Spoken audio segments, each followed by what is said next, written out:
This is a very interesting book that is in English. That is Raphael Girard is a Swiss and wrote a book about the esotericism of the Popol Vuh. You will find very, very interesting how he interprets the culture, not only from the what the Spaniards look at it, this was a violent, bloody people that were cutting heads and getting hearts out of and giving to the eagles and to the jaguars, but has an explanation of what is really the evolution of an esoteric and initiatic process. And that was last century where Alberto Ruiz, it was the first Mexican, discovered the tomb of Palenque, where he found this pretty big plate. And there was a man buried here. It was my head. 5'11". For that time, there was a very tall man. So, and there is an American that is called, what's his name, Alba? I want you to be concentrated. I am. I didn't hear the question. Daniken, Van Daniken, say that this, what is representing here is it's like an astronaut sitting there and guiding a ship. But there are other explanations. He wrote it. He wrote a book about this. That's the Chariot of Gods. Yes. Yeah. That is this. You watch TV? They watch even ancient aliens. Ancient aliens. Talk about, yeah. Well, that was Von Daniken. Yes, exactly. Okay, this is just to mention that it really think about it, the civilization here in the Yucatan Peninsula and the Mayas is very, very ancient, very old, thousands of years before Christ. My good friend and master and brother, Alberto Rivera, then, what I was saying before, wrote a book about the mysteries of Chichen Itza, where he describes the initiatic process of the size in Chichen Itza. And I'm going to go through this very quickly, starting with where the Mayas were really, where the sites were established was in Chichen Itza.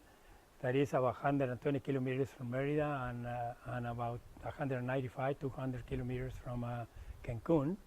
And it was the initiatic center, the largest and most important center in Mesoamerica. That and it has, besides the premises that I mentioned, it had a cult that it was based on a cult to the sun, solar, serpentine, and phallic. And we have here the solar, and here there are the serpents of light and the serpent of shadow. Yeah, that you can see on the equinoxes, and the serpent here. You know, and there are no phallus because the Spaniards, the religious, they took them away. And you will find in Chichen Itza there are there is a bunch of phallus down there in the corner.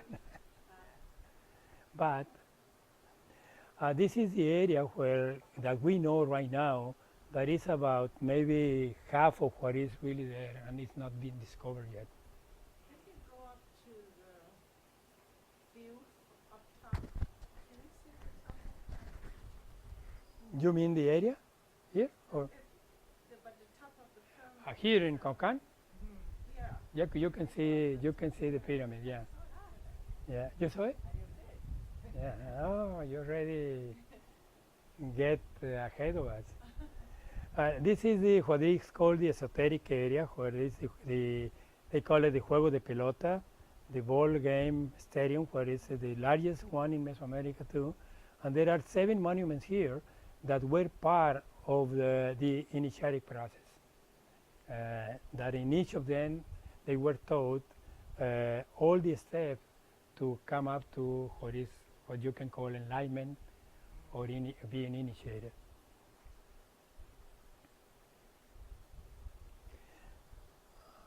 There are many versions. The one that I like is the one that I put here, the etymology of the word Chichen Itza.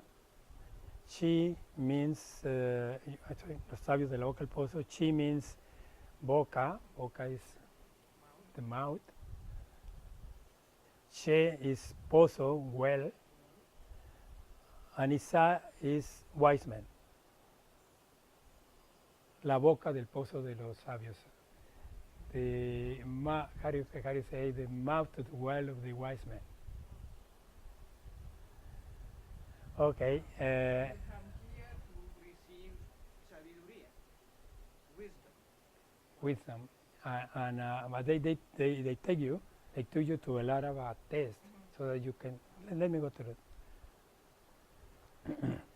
it. These were the 7 main temples, I would say, monuments, where they were symbolic of all the teachings, and in order to take the adept to the process of coming to what they call the halash unik, that is a true man, a man that could govern their people in wisdom. The first one is the jaguar, that is located in what is the stadium of the ball game, in the in the south part, and in the north part is the Temple of the North. Then the Juego de Pelota. You see here is the Temple of the North. This is the Juego de Pelota. You don't see the rings here, but there are 2 rings here. There is. And this is the Jaguar Temple. That's the Jaguar temple. Yeah. And at the end is the... And what you saw there, the Jaguar throne, is located in the back of this temple here.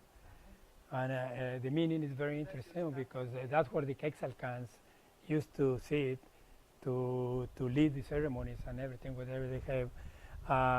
And the meaning of sitting in the Jaguar, it was that they were already dominating the peace in all of us. This is, what was this one? The Temple of the North. Here is where you find, but unfortunately you don't get into this anymore, most of the, how do you call the reliefs? The relieves, how do you call that? Well, not only the paintings and the sculptures, but also the They're protected, we can't go near them. engraves, Yeah, bas reliefs. yeah. Yeah, in the interior of in the Temple of the North. This is the Temple of the North. Mm-hmm. What's the name of the temple? Temple of the North, and the other name is the Temple of the Birdman. There are paintings there where you find people that look like people coming from the lost tribe of Israel. They look like rabbis with bird and the way they were dressing. Then you have the Temple of the Mysteries of the Dead, that is called in Toltec, actually Zompantli. And there are a lot of skulls here all around the temple, and a lot of engravings too inside that are part of the initiatic process that I'm going to show it to you right now. And then the Águilas of Juárez. This is the temple you're going to see there. And then the Temple of Venus, and finally this is the sacred well. There was sort of a steam bath here, or a temazcal. And if I go back to the list, I just want to very briefly to tell you that here what they were teaching as part of the initiatic process was to deal with the beast you have on you. So the first thing is try to get out of your passions, low passions, whatever you had there, like 7 capital sins, and all that is showing there too. And that was on the temple of the jaguar. The game, and on the game, the ball game, that was one of the tests that they used to see that the winner there was the one who was chosen to be the adept for the initiatic process. And the guys there tell you that they were cutting the head of that as a sacrifice to the gods. We don't believe that. I'm gonna explain why. Here we are going to attempt all the teaching, but this one is very interesting. Here they were teaching you how to face death, and that the death was not the end of your life. There was something else beyond death, the physical death. And águilas y jaguares, the eagles and the jaguars, is the meaning of the eagle is the spirit, the meaning of the jaguar is the beast, is the animal, the bird. So the earth and the sky and heaven. So there was always a fight between good and evil, according to them, and that was a representation of the symbol of jaguars and eagles that finally came up to an agreement. Finally? And you will see how the jaguar gives the heart, that is the symbol of your soul, to the eagle in the temple, in this temple here. That is, you will see you haven't noticed, but here we have a symbol at the entrance, where is the jaguar with the heart, and I saw it. that Alberto has another version of that. And when you go out, you have the eagle. Yeah. So that means that we come here in the lowest level of consciousness, that is close to the animal, and we live close to the eagle. Che bello. Que bello.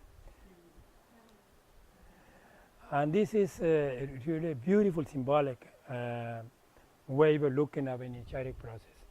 How do you get enlightened? In the temple of Venus, the temple of love. It was through unconditional love that they were able to get initiated and enlightened. It's only through love. So talking about that in those thousands of years before Christ is unbelievable, isn't it? Something that we hear now from every single guru, from Chopra to Byron Katie. But, and they were baptized on the cenote sagrado. They throw all everything there in the Temazcal. They finish cleaning themselves from all the capital things and all the passions and so on, and they were baptized in the cenote sagrado. They didn't cut their heads there and throw them in there. Did you hear that? Okay, now again. This is another view of the stadium of the ball game, where you have the Jaguar Temple. Here where the people sit to watch the game, and there is the Temple of the North. And here is where you find some of the most important engravings that we will see now, and in the Temple of the North. Hard to see, but this is really much better than the one you find there, because Alberto was able to take a photograph on a very special technique, so that came out pretty good. The first thing that strikes you is that you see here a man that is sitting, in his knees. This is one knee, another one foot, one leg, another leg, and no head. No head, and the head is here in the right hand of one of the players. So this shows the ball game, where there were 7 players in one hand and another 7 players in the other hand, 14 in total, that they were playing the ball game. The ball game was actually a ritual to the sun. Throwing the ball through the disc down there was like when the sun was in the zenith. And when the sun is in the zenith, is the balance, is the equilibrium. One half and one half of the earth is in light, you know. So very interesting. So the one was one test. Alberto is going to talk maybe more about this. And you see the head here hanging from the hand of this, the one that loses the game, 7 losers and 7 winners. And you see here a disc where there is a skull that it has the symbol of the word talking to the loser. And it's kind of mad. It's like, well, you lose, you need to be more prepared for the next time you need to win. I can say that. And there are other symbols here, like some circles here, that 7 circles, that the 7 is always there. But the most important thing here is when they no head on the winner, and there are 7 serpents that come out of the head. We call them the serpents of wisdom, the serpents of light, that were converted into virtues after really cleaning the 7 egos or the 7 capital sins. They didn't call them sins. The Maya, they didn't believe in sins. They believe in what they call tripping, tropiezos. So in your life, you trip. You maybe fall, but you can go back and stand up. So it's not a sin. You were not punished by it because you trip. You were punished. You were not punished.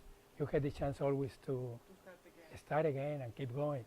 So that's very important. And this is the meaning here for us, is that the ego, the 7 egos that we call, or the ego, the mental dialogue, I call it the chiacchierona de la casa. So what is not letting you, they put you in silence, is not a real death, it's a symbolic death. So he cut the mental dialogue and start looking at life from a different way. So it's very deep at that time. You know? Well, how can you imagine that after playing a game, they will cut their head and get 7 serpents out of their head? Needs to be a symbol there. Where's I've seen 6 serpents. 6 what? I've seen only 6 serpents. Is that on the? Okay. Says, and there are 7 serpents, and there is one that is connected to the tree of life, going to the sky. So he's going to a new life. Has the opportunity to transform himself, leaving away all the way of life he had before, and being able to get to heaven. I want 7 serpents before I leave to go back. Wow. ¿Dónde está el otro, el de que está hablándole al? This is another one that you find here that is even more destroyed than the previous one, where you have the same circle, but now it's talking to the winner. Like saying, now you are ready to start the process of the initiatic process and to convert yourself, transform yourself into a true man, Quetzalcoatl, Quetzalcoatl. ¿Se acabó? Le seguimos porque estoy un poco, Alberto ya está desesperado. I'm finishing. Here we are showing you part of the process of the initiatic process where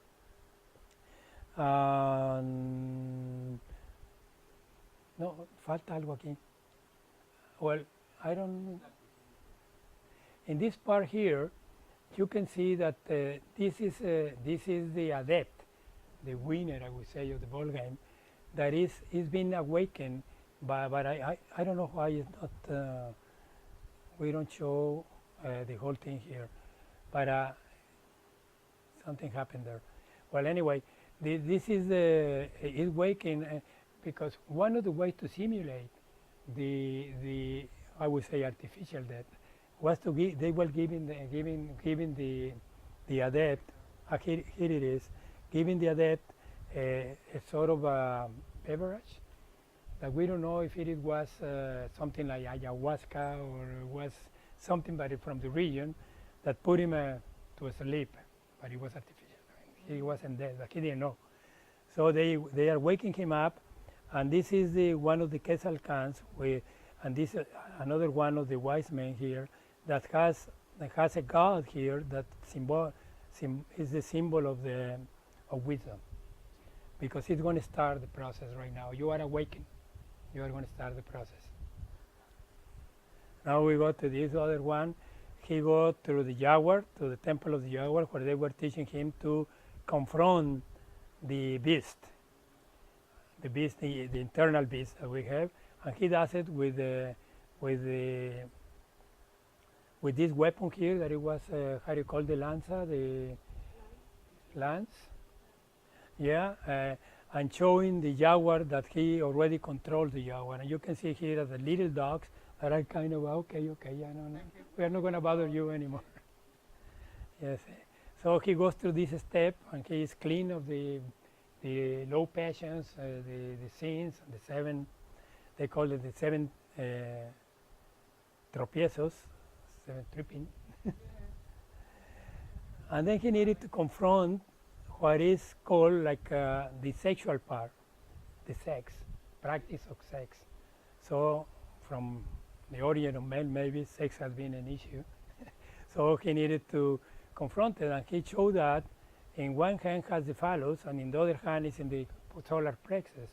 So he's showing that he already is able to practice the tantra way of having sex. Here it wasn't called tantra, it was called the Lakandon practice, that it was a way to recycle your sexual energy and not waste it, and low passions or that it will control you. So he is controlling the sex, and this is shown by the hand and the solar plexus. He's able to cycle the Kundalini energy, or what we want to, they didn't call it Kundalini, but that's the name we know. So, and confronted and goes away with the heart in his hand, and is starting the trio life, starting in, ready to start it. He conquered all the passions, he conquered all the sins, now he's clean, ready to throw away everything that is left. You can see here the mask that is vomiting on the head. How can you explain that? How can you explain that he has already a head? This is the head, and he's kind of touching his nose. He doesn't want to smell the last part of the sins he had, all the, how do you call, all the rotten thoughts and all the passions and all the garbage that we had in our minds. And he's throwing that away. He is the Quetzalcoatl at that time, but he's guided by the female. So they say, in order to, I want to say it this way, in order to be a true man, you need to work together. You need a guide, and the guide is complementary to you, and is the female. It's like the integration of sacred feminine. The conciliation of the opposites. Yes, it's the, right. Yes, and this is a mask, and even the Quetzalcoatl is saying, Fuchi, I don't want to smell that, but you're going to be forever and ever now clean. Well, now he goes there, and he now is being, they are kind of graduating him and telling him, this was done in the pyramid, the main pyramid, the pyramid of the sun, and where he is recognized as a true man that is ready, you know. Very briefly, in very few symbols here, but this is in all over the Chichen Itza. And you can see here that in another engraving here, they are showing the plexus solar, the solar plexus, along with the 7 serpents. The 7 was a very important number that, as Alberto was telling me right now, that maybe comes from the planets. They used to count the planets, not as we do planets, not Pleiades, the planets, the Earth, the Mars, Venus. They used to count it from the outside to the center of the sun, not from as we do. We say Mercury, Venus, Earth, you know. So 7 was the 7 planet was the Earth. Well, that's one theory. As I said before, remember, we are not dogmatic. This is always a question mark, but it's interesting to think about it because there is no reason why they could have a man there with 7 serpents coming out of his head. It's kind of silly, isn't it? But it's symbolic.